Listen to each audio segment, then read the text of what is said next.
सदियों पुरानी बात है जब दुनिया ने एक ऐसा मुकाबला देखा जिसने तारीख का रुख मोड़ दिया। एक तरफ एक अजीमोशान लश्कर था जिसकी दहशत से जमीन कंपती थी और दूसरी तरफ चांद निफूस पार मुश्तमिल वो लोग जिनके पास सिर्फ ईमान की कुव्वत थी।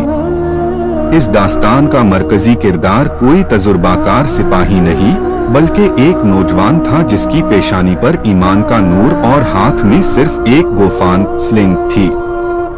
ये कहानी है हजरत दाऊद अलैहिस्सलाम की, जिन्होंने अपनी शुजात और अल्लाह पार कामिल यकीन से उस मर्दियहन को शिकस्त दी जिसे कोई चूटक नहीं सकता था। बनी इज़राइल इस वक्त सख्त आजमाइश में था। जलूत जो एक कड़ावर और खौफनाक मर्दी मुजाहिद था, मैदानी जंग में ललकार रहा था। उसका जिस्म लोहाई की ढाल से ढका हुआ था और उसकी आवाज गरजती हुई पहाड़ों से टकराती थी। है कोई जो मेरा मुकाबला कर सकाए? उसका ये सवाल बनी इज़राइल की सफों में खामोशी और खौफ फैलता रहा। लेकिन इसी खामोशी को तोड़ने के लिए एक नौजवान आगाही बढ़ा। हजरत दाऊद जो अभी कम उम्र था, उन्होंने टैलेंट से इजाजत मांगी कि वो इस जालिम का सामना करेंगे। मैदानी करजार में मंजर अजीब था।